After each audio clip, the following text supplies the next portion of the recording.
닫힌 눈빛에 속삭임 I'll be yours. Assalamualaikum, kembali dengan saya Nur Eka Susilawati, guru biologi SMA 1 Cicalengka. Oke, untuk hari ini kita akan masuk pada materi produktivitas ekosistem. Selanjutnya, masuk ke dalam materi suksesi primer dan suksesi sekunder. Nah, kita akan bahas satu persatu.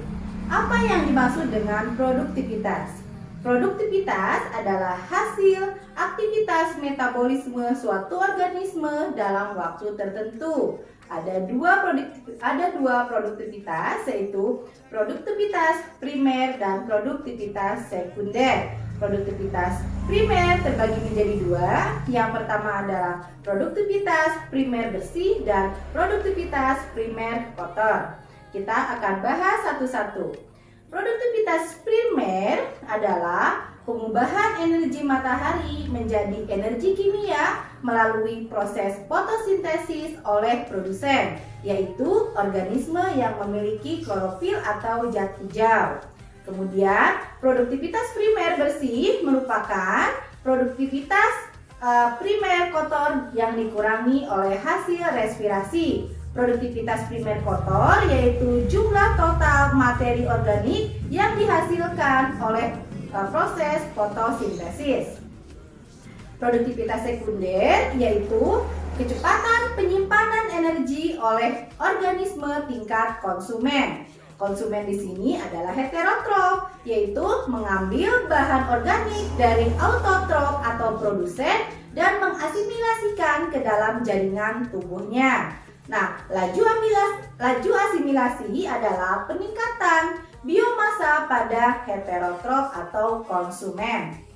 Nah, sekarang di sini ada salah satu contoh soal literasi bagaimana tentang produktivitas primer dan produktivitas sekunder. Perhatikan pada gambar. Di situ perhatikan gambar di samping. Pernyataan yang benar yang sesuai dengan gambar adalah, lihat yang pertama. Bagian A, produktivitas primer dilakukan oleh heterotrof yang dapat melakukan fotosintesis. Itu adalah salah karena produktivitas primer yaitu oleh autotrof. Kemudian produktivitas sekunder dilakukan oleh produsen untuk menghasilkan glukosa sebagai alat untuk respirasi sel. Nah, ini juga salah dikarenakan produktivitas sekunder bukan oleh produsen tetapi oleh heterotrof. Nah, yang C kita lihat di situ, produktivitas primer dilakukan oleh organisme yang dapat merubah atau membentuk bagian organik menjadi anorganik menjadi organik. Nah, yang bisa merubah bahan anorganik menjadi organik adalah produsen. Nah, itu adalah pernyataan yang benar. Nah, pernyataan yang D, ini produktivitas sekunder dilakukan oleh organisme yang dapat mengubah energi matahari menjadi energi kimia. Nah, itu harusnya adalah produktivitas primer, bukan produktivitas sekunder.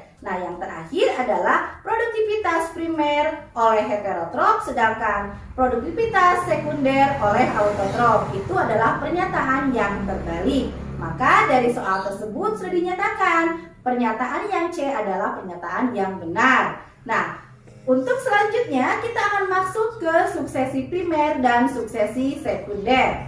Nah, apa itu suksesi? Suksesi adalah proses perubahan komunitas yang berlangsung lambat ke arah komunitas yang lebih kompleks. Suksesi terbagi menjadi dua, ada suksesi primer, ada suksesi sekunder.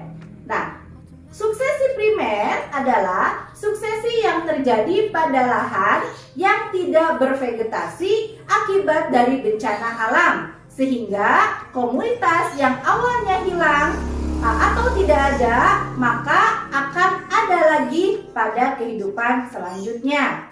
Nah, kita lihat di sini ada gambar suatu lingkungan yang pada awalnya mengalami komunitas yang ada atau adanya kehidupan karena terjadinya kebakaran hutan atau hasil kecelakaan mengakibatkan wilayah tersebut tidak ada sama sekali kehidupan. Kehidupan pertama diawali dengan adanya munculnya bebatuan. Setelah munculnya bebatuan akan muncul lihens dan lumut. Kemudian setelah lumut akan muncul herba. Setelah herba akan ditanami oleh perdu, dan komunitas terakhir yaitu komunitas yang lengkap, ada herba, ada rumput, dan ada organisme di dalamnya.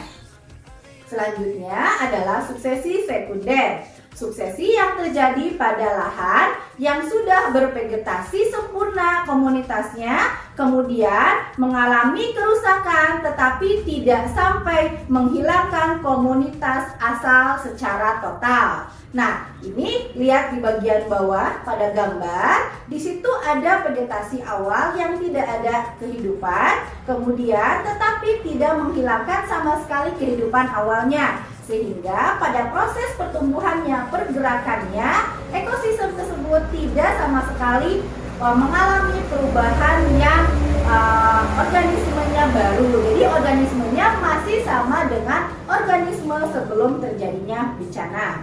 Nah, selanjutnya minggu depan kita akan mempelajari tentang daur biogeokimia. Saya cukupkan untuk hari ini. Terima kasih banyak, tetap sehat.